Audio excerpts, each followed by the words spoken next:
Would you be the jerk for buying a brand new TV for a friend after breaking theirs instead of just giving them the money for it? We'll get into that in a bit, but first, am I the jerk for demanding my house guest pay me for what she drank? I, 29-year-old female, was asked by a friend, 27-year-old female, that I went to university with if she could stay a few days at my place on her vacation. She came a couple days ago and also brought her sister, 31-year-old female, which was fine with me. Her sister declined going out for dinner with us and wanted to stay in. That was fine, and we left and we went to eat. Well, turns out her sister is a recovering alcoholic and wasn't coping that well being in a different place. We come home a few hours later and I found out she got drunk and raided my liquor cabinet for what she could find. She ended up drinking my very expensive gin, $300 USD, that was given to me by my dad. It's not something I ever would have offered guests. When she woke up the next morning, I told her that she needed to pay me for it.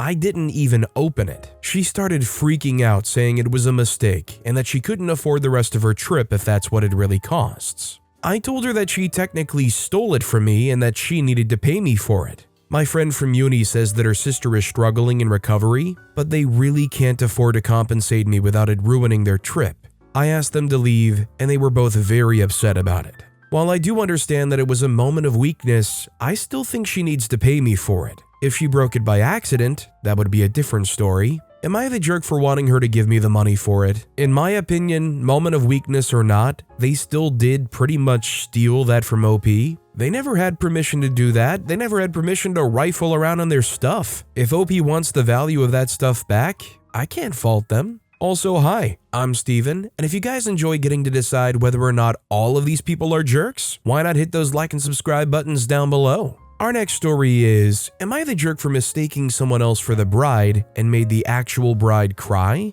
A few days ago, I went with my boyfriend to one of his late cousin's weddings. I never met this cousin or the bride since my boyfriend sees them like once or two times a year. We've been together for almost 3 years, so he thought it would be a good time to introduce me to them. My boyfriend told me he wanted to introduce them to me before the actual ceremony started, so we were going to meet them, but my boyfriend got a call. So he told me to wait a moment and got a little far so he wouldn't have been interrupted. 2 minutes after that, I saw a woman with a beautiful wedding dress. I said hello and that I congratulated her for the wedding, and this is when things went wrong. The woman I was talking to wasn't the bride. The bride heard what I said. She was in a room near us, but I didn't notice because everything was silent. The bridesmaid or her mother weren't with her. I guess she just wanted time alone before the ceremony started, and got upset and started crying. When my boyfriend approached us, I explained him the situation, so he called the bridesmaid and the mom to calm her. My boyfriend and his family reassured me, saying it wasn't my fault, but the bride, her mom, and the groom are upset with me and are saying it's all my fault. I never saw her face, so when I saw a woman in a wedding dress, I immediately thought she was the bride. I still feel bad, so a friend suggested me to post this in Reddit to have some outside opinions. Am I the jerk? I mean, I could take this as an honest enough mistake. You see somebody in a wedding dress at a wedding, you probably assume, oh, that must be the bride, right? I think as long as you're apologetic enough and say, listen, I messed up, I made a mistake. Is that really that much of a jerk move? If anything, they should be upset at the person who wore a wedding dress to somebody else's wedding, not OP for making that mistake. Our next story is, am I the jerk for telling my roommate her boyfriend can't sleep over 5 nights a week? It's pretty straightforward. My roommate's boyfriend is over 5 days a week. I told her he can't be here 5 to 6 days a week because I pay to live with one other person, not 2. Our place also only has 1 bathroom. She's upset with me and thinks I'm being unreasonable because I have my boyfriend over too. My boyfriend is over 2 nights a week at most on the weekend. Usually it's only once cause I work weekends. I feel like it's reasonable to ask for a boyfriend not to fully live with us without paying. I'm with OP here. If they're over all the time, at least make it up in some way, do a bunch of work around the apartment or whatnot. But ultimately, yeah, I'm with OP. You're paying for this place that's supposed to be split between 2 people. You shouldn't be having to live around a third person, especially the couple, and you kind of feel like you're third wheeling it in the place where you're supposed to be living. Our next story is, am I the jerk for refusing to let my sister apologize to my fiancée so she can be in our wedding? I, 27-year-old male, have 5 siblings, and one of my sisters, Ava, 26-year-old female, has been awful to my fiancé, Reese, 27-year-old female, since they met. The biggest thing is transphobia, and Reese isn't even trans, but Ava made up her mind when they met that she was. She's made some really awful comments about Reese being a dude, about Reese needing more hormones to make her sound more feminine because she does an awful job of it, and just other awful comments like that. Ava makes most of these comments made on the fact that my fiancé has a traditionally male name, even if the spelling is more popular for girls and her voice isn't as gentle and soft as Ava thinks it should be. We ended up cutting Ava out because of this. I told her to stop. I set boundaries and Ava refused to respect them. Now that we're engaged, the issue has come up that all my other siblings are in the wedding and Ava's now upset that she's being left out. My parents told her to try and apologize, so she reached out to ask if we'd let her be in the wedding if she apologizes. She said she wants to go back to normal. I told her I wouldn't believe her apology after all this time and would see it as her having FOMO, fear of missing out. She told me it's not fair and it's been over 2 years. I told her she had 2 years to try and make amends. My parents think I'm being too hard on Ava and should let her apologize and find a way to move on.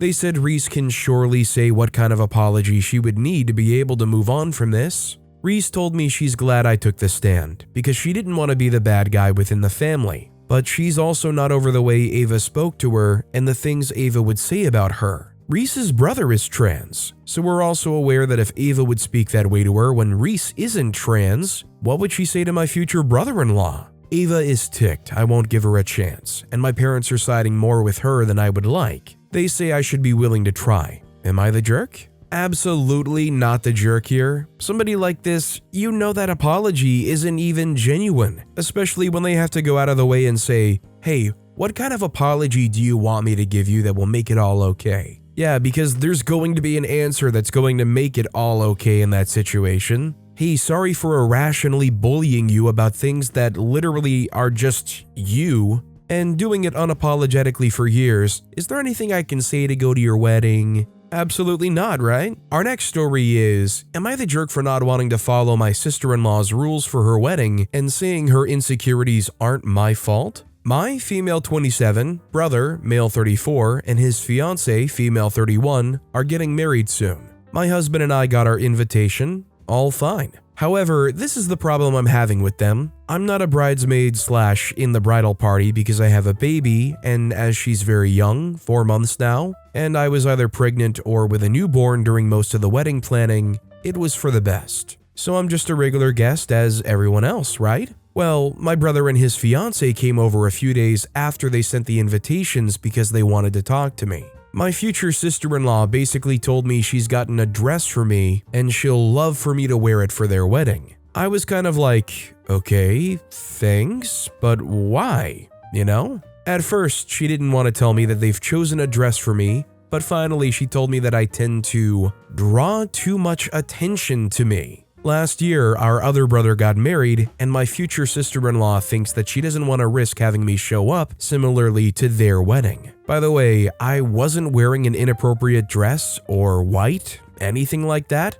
I was wearing a normal formal dress. I was very confused by this and I asked what she meant, because as I said, I know how to dress up for a wedding. I reassured her that she shouldn't worry about being outshined, because for starters, it's her wedding day and everyone will be paying attention to the bride and groom. And secondly, I won't wear an inappropriate dress with like too much cleavage or something. Her family is rather conservative, so I thought maybe she was more scared of her family's reactions. We discussed this for a while, and she told me that the problem is my weight. She's a little overweight and I'm not. Always had problems gaining weight, even while pregnant, so she feels insecure, and that's why she wants me to wear a dress that would cover me completely. This is where I think I might be the jerk. I told her that her insecurities were not my problem, and that it was weird to ask me to wear a certain dress just because I'm skinnier than her. She told me that she knew I'd have this reaction because supposedly I always want to be the focus of attention. She also said that my life has always been easier and it's not fair that I want to steal her wedding day as well. I asked her if she was doing this with every other woman who was skinnier attending the wedding, and she said no, so I told her that was a crappy move. We argued, and then my husband and brother got in between us too, so they argued as well, and finally we kicked them out. But not before I told them to enjoy their dang day because I wasn't attending the wedding, for which they accused me of being a drama queen and wanting to embarrass them by not going. Well, I'm more calm on this, and this has caused quite a fight in our family as well. I admit that I was so tired and stressed that day because my baby had been sick all the prior day and night. So, I don't know. Do you think I exaggerated here? Or were they truly rude to ask me something like this? As long as everything is as OP describes, I say OP is absolutely not the jerk, and it's also completely understandable for them to not attend the wedding. It's just a ridiculous thing to go to OP and request. Our next story is, am I the jerk for thinking fair isn't necessarily the same for our twins? More like, are we the jerk, as my wife somewhat agrees with me but is swayed by mother-in-law. Basically, my wife and I, 36-year-old female and 38-year-old female, just to be clear, both women, are struggling with how to handle a delicate situation with our daughters, both 9-year-old female. I'll call them Nova and Luna, fake names. The girls have been dancing for years, and a couple of years ago we let them start competitions. The way their studio works, there is a general/open team, where parents pay a fee for specialized competition choreography, extra classes dedicated to practice, entry fees, etc., and an elite team, which is audition only. This team operates on scholarship, so certain class/competition/private class fees are waived, although there are minimum studio requirements for both teams. You can see where this is going. Both girls auditioned last summer. Nova made the team, Luna did not. While I was heartbroken for Luna, I also don't think it's the worst thing for a child to be disappointed. Sometimes you win, sometimes you don't. Obviously it's hard for her, but realistically there will be many times that something similar happens to both girls over the course of their lives. As with any set of siblings, we all move at our own pace, and have our moments in the sun, so to speak. And learning to celebrate each other's success, even when you're a little jealous, is a good life lesson. Nova has been working with her elite team for a couple of months now, and Luna is still upset she's on the general/open team. My mother-in-law has started to get vocal with my wife and I that pulling Nova from her team is the only fair way to handle things. But to me, and to an extent my wife, it seems the opposite of fair to take something away from Nova to spare Luna's feelings.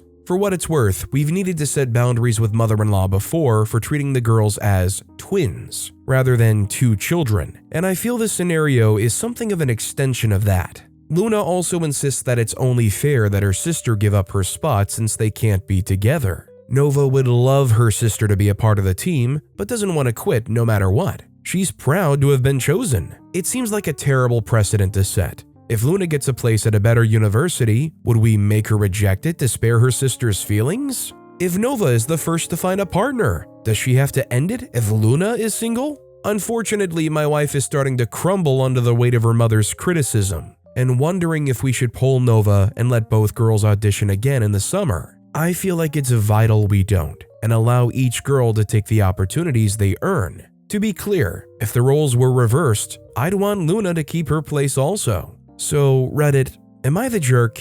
OP would absolutely be the jerk if they removed Nova from that team. Failure is not an inherently bad thing. I mean, how many times do you hear some cliche saying of how failure is what makes successes? And let's be real, a lot of the times when there's twins that are going in the same field, there's always going to be one that's better than the other. To hold one back so that they both can always be on the same level is just not fair to the individual. This next story is, am I the jerk for banning visits with my son's bio-grandparents after they ambushed him with his birth mother? I will try to keep the backstory basic. My brother was married to a woman called Kathy. They were both addicts who entered recovery when they had a son, Freddie. When Freddie was 5, my brother passed away. Kathy relapsed. My husband and I got custody of Freddie when he was 6 and later adopted him. He is now 12. We've tried to keep a relationship between Freddie and his maternal grandparents, Pam and Joe. And Freddie goes to see them once a month to spend the day and sometimes an overnight with them. Pam and Joe have brought up that Kathy has been clean for over a year, and they'd like to reintroduce her to Freddie's life. We've said no to this because Freddie was in therapy and his therapist has shared that he has some extremely negative feelings towards Kathy. We've never shared this with Pam and Joe because it's not their business. We've just said no, the time isn't right. Last weekend, we dropped Freddie off, intending he would spend the day there, and we took our daughter to nearby riding school. After about an hour, we got a call from Freddie saying we need to pick him up because Kathy is there. We rush over to the house to find him, Joe, and Pam outside arguing. It devolves into chaos, with Joe and Pam trying to convince Freddie to come inside while berating me. Then Kathy came outside and the arguing got worse. Eventually, Freddie started shouting at Kathy, and she started sobbing, and we took that opportunity to leave. Joe and Pam called and texted, but I ignored them for a couple of days while we calmed down. When we called, we told them that we will no longer be allowing Freddie to visit them. They betrayed our trust, and his, and the things they said about us and to us were heinous. We said we are done with them for the foreseeable future. They pleaded with us, but we held firm. We've blocked them from Freddie's phone, but we're keeping the line open with us because we want to collect evidence of their harassment just in case. Kathy has reached out begging for contact with Freddie, and we've ignored that as well. Family advice is split. Some say we've done the right thing. Some say we should allow supervised contact. Freddie has said he would see them again, but not Kathy. But we just don't feel we can guarantee that. We've never got along well with Pam and Joe, and I don't know if that is clouding our judgment, and I know that this is the only link he has to Kathy's side of the family, but on the other hand, Freddie was in tears for hours and having nightmares after seeing Kathy. Am I the jerk for thinking enough is enough? Absolutely not the jerk here. Honestly, I think OP's doing everything the right way. They clearly violated boundaries that OP was expressing and wasn't okay with, and they're just kind of reaping what they sow. Hopefully, they have some common sense and realize and respect those boundaries going forward so that maybe Freddie can actually rekindle and have that relationship with Pam and Joe. Our next story is, am I the jerk because I said my stepdaughter and her kids should get out of the house? I got married to my now husband 3 years ago. He has a daughter, she's 27 with a 4-year-old kid, and now gave birth to a girl who's 11 months old. Her relationship with the father of her children is complicated, and he's out of sight right now without getting into more details. She doesn't have any sort of income and can't pay rent, so she didn't have a proper place. Thus, for the last 4 months, she's been living with us. Those were the most hectic months of my life. Lack of sleep at night, chaos during the day, loss of control over food because her 4-year-old is very picky, and even couldn't watch TV properly because, again, kid wants to see cartoon. My stepdaughter didn't try to have the father involved or seek child support or try to find any solution for herself during that time she's been with us. And I'm tired of all of this. She isn't even giving me the potential that she might do something. No, she decided that this is where she'll live. So I told my husband that he has to get her a place and try to reach the father of her children because this situation isn't working at all. He refused because while he already is the one paying for all of her stuff, he doesn't want to pay extra rent. In our house, everything is 50-50, and it was like that even when she came, but he paid extra necessities like children's clothes, diapers, etc. Obviously, my stepdaughter doesn't want to get out either because she has her free cook and free babysitters in the house. My husband doesn't want to pay extra rent. I held my ground that she got till the end of this month to leave, or else I'll file for divorce, which will cost my husband a lot. I did sympathize with her situation, but now it feels like she doesn't even want to try and help herself, and I'm so disappointed at my husband. I don't think OP's the jerk here, and I'm kind of shocked at anybody that says OP is the jerk. At this point, it's not even really about OP saying that the daughter has to get out. It's more OP doesn't want to live their life and their marriage in this circumstance where they're saddled with this adult kid living at home for the foreseeable future with no strive, no effort being put in at all to try to be independent. This next story is, am I the jerk for telling my mom and her husband they got what they wanted, so they should leave my sister alone? My younger sister got married in November, and our mom's husband walked her down the aisle. My sister did not want him, she wanted me. But he's been married to our mom since my sister was 6, and she had a lot of pressure on her to ask him because he tried to be a good father to her, and he stepped up and was there and paid for stuff, etc. She didn't have him pay for the wedding or her college education, but she knew she would be judged harshly for not asking him when he wanted to, and he was in her life for so long.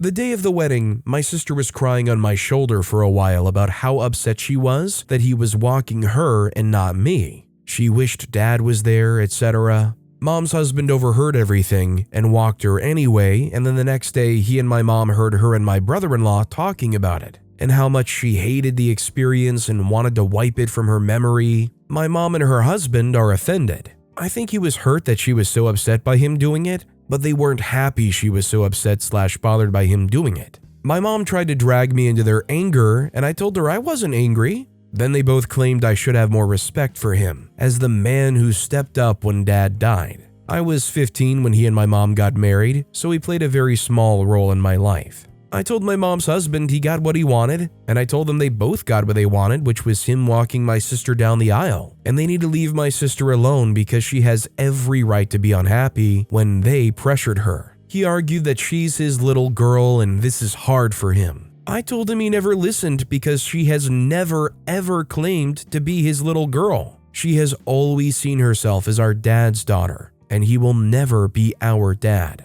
They told me I overstepped, and my mom claimed I should understand why it's an insult to them that my sister reacted as she did. Am I the jerk? OP's definitely not the jerk here. There's honestly been countless stories like this that have popped up, and the sentiment I give is usually always the same. I just never understand step-parents who come into somebody's life and they try to force a role. It just almost always never seems to go well. Our next story is, am I the jerk for telling my fiance's stepmother that my fiance didn't want her engagement ring after she continuously pressured me to propose with it? So I, 25-year-old male, proposed to my girlfriend of 10 years last month. We had discussed getting engaged before and what we wanted that to look like and what we wanted marriage to look like for us. One thing my fiancée, Kaylee, was upfront about was that she would love to have her mom's engagement ring. Her maternal grandparents had it since her mom was terminally ill. She had wanted it saved for Kaylee, and Kaylee loved the idea of having her mom's ring because it was something her mom designed. She never said I had to, but I knew how much it meant to her. She also was clear that she did not want her dad's wife, aka stepmother's, Ruth's ring. Kaylee does not like Ruth. She doesn't view her as a stepmother or a real parent to her. She tolerates her because she does not want to lose her dad, but she said she would rather get engaged without a ring than have one from Ruth. I always knew she didn't think much of the woman, so it came as no surprise to me, and I always knew I would turn it down if offered, even before Kaylee said anything, because her feelings on her were clear. So here's the issue. I got the ring back in November and started planning the proposal. Around the end of November, Ruth was questioning if I had plans to propose. She asked me directly when I saw her one day, and I said Kaylee and I had talked about it. She mentioned giving me her ring, and I told her thank you, but that wouldn't be necessary. And what followed was a solid 6 weeks of this woman trying to make me take the ring so I could propose. She never even got confirmation that I was proposing, but she was adamant. I started shopping in different stores to avoid her entirely. I thought proposing would be the end to Ruth's pressure, but she confronted me after the engagement and asked me why I rejected her ring but used the other one. I told her Kaylee dreamed of her mom's ring. I was then scolded for referring to Kaylee's mom as her mom. Ruth told me she's been mothering Kaylee since she was 6, and she's been there for her every step of her life since, and she would have wanted her ring more. She told me I was selfish for denying Kaylee that. I told her that Kaylee didn't want her ring, and it should come as no surprise that Kaylee wanted her mom's ring when her mom has been gone for a long time. Ruth then starts on a rant about how she's my future mother-in-law and the future grandmother of our children, and I should be careful how I speak to her because our kids do not deserve to grow up around such tension. She stormed off and complained to Kaylee's dad. He and Kaylee talked about it. Kaylee apologized for Ruth being over the top and told me I did the right thing. But some of Kaylee's paternal family believe I was wrong and that I'm helping keep the gap between Kaylee and Ruth when, in an ideal world, I would encourage Kaylee to be more accepting of Ruth by treating Ruth with more respect and acting as though she's my mother-in-law. It doesn't help that Ruth is still saying I was so rude.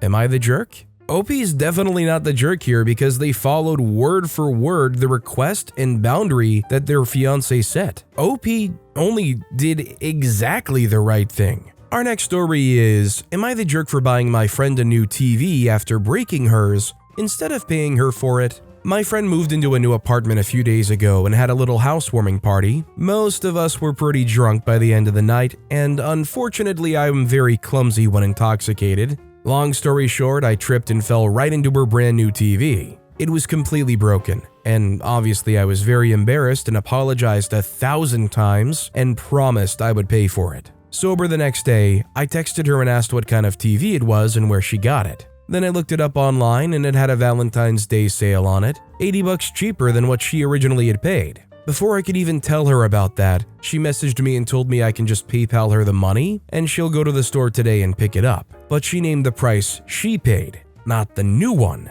I showed her the new price, but she said that's not what she paid, she should get the full price back. I was free that day, so I tried to offer to drive us there, buy it, and help her carry it up, since she doesn't have a car anyway. But she insists I just send her the full amount since that's what I owe her because I said I would pay for it, sale or not. I don't think that's fair. She'll have exactly the same TV as before. Why do I need to give her an additional $80? I think if it's the exact identical TV, and especially if OP's offering to go out of their way to pick them up, take them there, bring the TV back, help them put it up on the wall, OP should be fair and square, and this person is definitely just trying to take advantage of the situation at this point. This isn't just getting a replacement TV at that point, they're asking OP to give them the TV and $80. Honestly, if they went on and on and on with that, if I were in OP's shoes, I probably would give them the money and then cut them off and never talk to them again. Our next story is, am I the jerk for saying my stepmom can't take back how she treated me?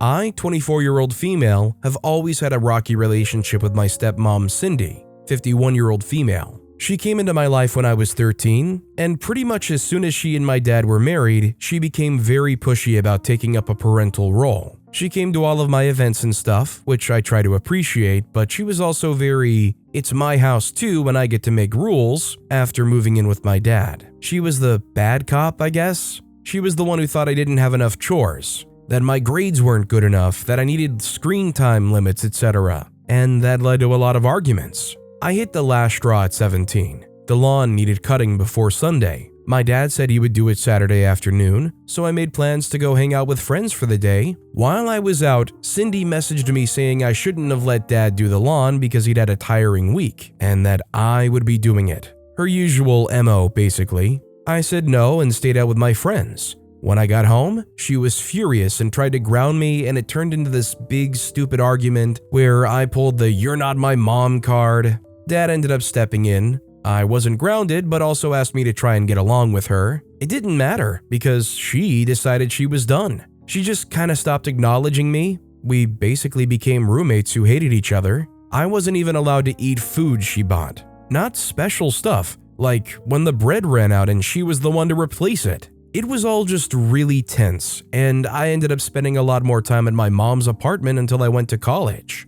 I've never formally blocked her or gone no contact, but we just haven't spoken since. She never came anytime I met up with dad, etc., until me and my fiancée announced our engagement. The wedding is over a year away, but Cindy sent me a long text congratulating me and asking for all the details so she could help plan. She was asking about coming to dress fittings and if we wanted an engagement party and if she could make a speech at the wedding. Basically asking about all of the mother of the bride stuff and pretending the last 11 years didn't happen. I didn't reply until dad reached out asking why I hadn't. I was honest with him. I'm weirded out by this. I'm happy for Cindy to come as his plus one, but she's not getting any role at the wedding. We're actually not even doing a head table just because I don't want to share a table with her or separate her from dad. Because she's not my mom, and the last time I saw her, she was insistent about that. It's turned into a whole thing. He says she's really hurt and that he's rethinking coming to the wedding because she doesn't want to go. I say she can't take back what happened, and at the very least, she should have apologized before reaching out like this. Mom and my partner are supportive of me, but I've had messages from several people on dad's side saying I'm a jerk for punishing Cindy, and it's getting to me, so am I the jerk? My question is, do the several people on OP's dad's side understand and know the full context of the way Cindy's treated OP for the last 11 years? Or are they spoon-fed Cindy's version and are operating solely off of that? Bottom line, regardless, I think what OP needs to clear their mind and focus on is it's their wedding. What do they truly want at heart? If they don't want them involved in any capacity, in any major role, and that's such a deal breaker for her and OP's dad that they're both not going to show up, it's honestly for the best because that's going to lead to the best possible wedding for OP. Even if they're sad that their dad is so blinded by Cindy that they're willing to forego the whole thing. But with that being said, that's all the time we have for today. Now, if you want to hear another absolutely crazy Am I the Jerk Here story, check out that video on the left. Or if you missed my latest video, check out that video on the right. That said, I'll see you all next time with some more stories.